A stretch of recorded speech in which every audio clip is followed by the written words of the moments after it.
Something's gone very wrong in the fabric of American society, which leaves people vulnerable to the appeal of the political hate industry. Hi, my name is David Smick, and I'm the writer-director of the film Stars and Strife. The Academy has always been at the forefront of political and social issues, and I don't think there is a more timely film given the recent presidential election. In fact, the election confirms everything said in the film, that America is divided, pretty evenly divided, but that the public seems to not trust either party for very long. Americans are also saying that we want our leaders to stop the hate show in Washington. We want them to start solving problems. We're tired of the dysfunction.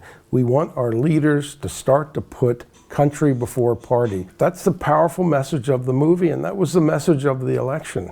A time to build, a time to reap, and a time to sow, and a time to heal. This is the time to heal in America. So I wanted to reach people with this kind of common sense message of, let's stop the hate. It doesn't mean we have to agree on everything, but this was a nation that was founded on compromise, and compromise is essential for us to survive. So I went to some of the top documentary filmmakers in the country, and I said, I want to do a documentary on hate and dysfunction and the collapse of empathy in American life and politics. I want to know how we got here and how we get out of this mess.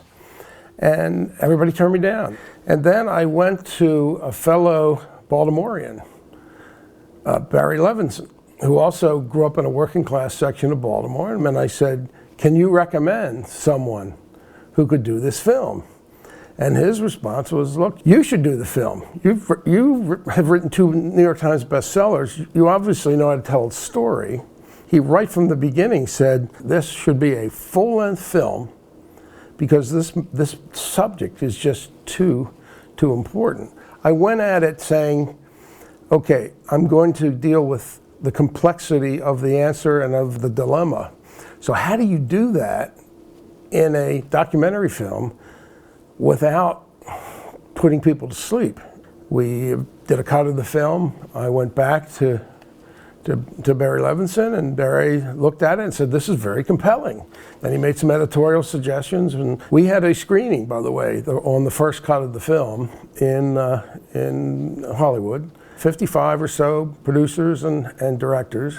The response to the screening was good, but they said, we think you need one change, one big change. And I said, what is that? And they said, you, David Smick, should be the narrator and the common thread, and you should tell on the film something about your background and where you're going. And I said, well, that's not my style. I'm a behind-the-scenes strategic advisor. And they said, no, you should tell that story. And so that's kind of how the film got to be where it is. So when I began the film, I had a fundamental question of style. We need to explain things, but how do you do that without being deadly? And it just dawned on me, let's connect humor to animation to explain a lot of these issues. And also, there was a question of what kind of background visuals, because we're going to have millennial viewers, but we're also going to have baby boomer viewers, and then people are, younger than millennials. So what would they identify with? And it dawned on me that we would use humor from 1920 silent films, that humor could be appreciated by people of all ages. We're living in an age where we have an entire generation growing up that doesn't have a clue about the role of compromise in effective governing. And so when I decided who should be in this film, I began looking at people that I had long admired, having been in Washington for 40 years, who were effective at compromise. Leon Panetta, Secretary of Defense in the Obama administration, was just a master at compromising, at times putting country before party. James Baker did the same on the Republican side. I went back and I said, how did we get voting rights? How did we get civil rights? Compromise. You had Republican liberals from the Northeast meeting with Democrats to get around the Southern Democratic resistance to civil rights and voting rights. That's how it happened. This country doesn't move forward unless both sides can come together. That's the kind of thing I said we've got to explore in this film. And so I'm going to go to those people who have these unusual experiences and can explain that to the rest of the country. Picking the cast was a very, very sensitive process, because there are a lot of people who privately would say to me, what you're doing is wonderful, but I can't do it because I'm afraid that I'm going to be attacked, because what you're saying is that both parties are at fault. Both parties have been playing the hate game, trying to gain power and money, and they haven't been putting the country ahead. So I'd love to participate, but I can't. On the other hand, I have a lot of people who came along and said, I'm in. People say to me, how did you get Hawk Newsome to be part of your film? He's the leader of Black Lives Matter, Greater New York. And the way I did it, I just went up and saw him in the Bronx. I said, can we have breakfast together? You know, a Wall Street strategist, you know, new filmmaker, sits down with this guy who comes in. He's looked about 6'5", with a motorcycle jacket, with the Black Lives Matter t-shirt, and we sat down. Within 5-10 minutes, as Hawk would say, it was like we had a commonality. We didn't agree with everything, but we're on the same wavelength. He was telling me about his experiences with police brutality, and he was telling me about a woman who works for him whose husband had been at one of the riots and begged because he was being suffocated. And the idea, it's 100 degrees and you're in the back of a police car, handcuffed, and you can't get out, and they're not letting you breathe, you're not letting you get out. And then, you know, a year later, I'm seeing the coverage of George Floyd, and I was struck. It was a trend. And I think that Hawk Newsome probably utters the most important one-liner in the film. He says, things have been rough for Black Americans. He said, America beats the crap out of us, but we still love our country. I wanted people to hear that, because just because you protest, I would peaceful protest, but just because you're a protester doesn't mean you hate your country. It means you actually want your country to get better.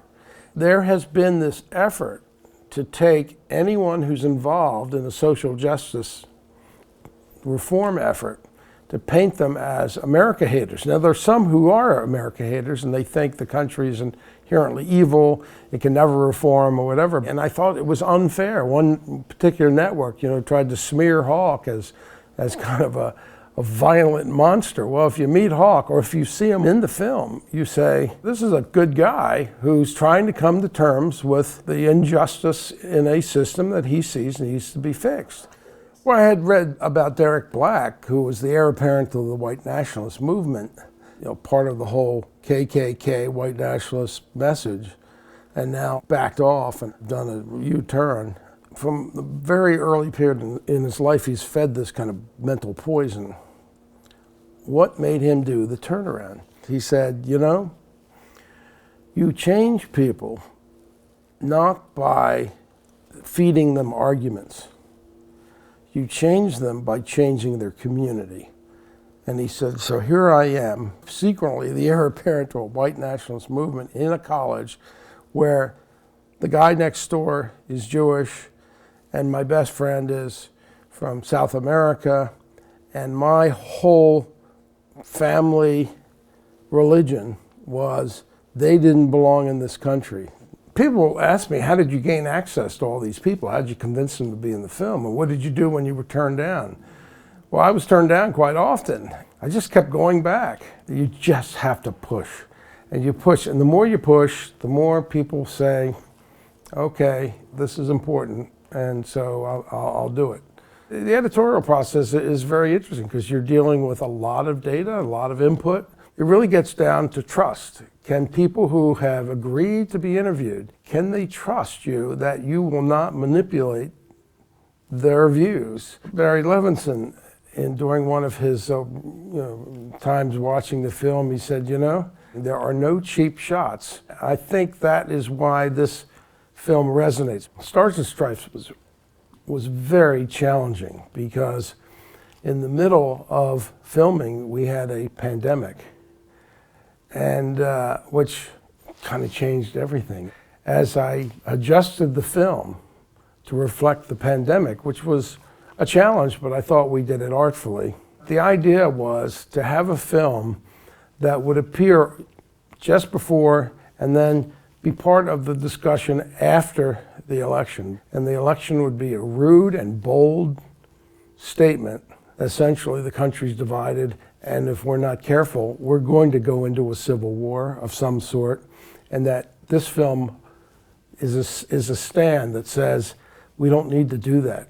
And as someone who's involved in for the financial markets from the highest level, I can tell you that how we are perceived is going to affect things like the strength of the dollar. It's going to affect the ability of and willingness of people overseas to finance our debt. There are a lot of big issues here that politicians don't think about when they spew hate back and forth, but basically can set the terms for a much weaker economy decades from now. I'm often asked, why doesn't the film center itself around Donald Trump?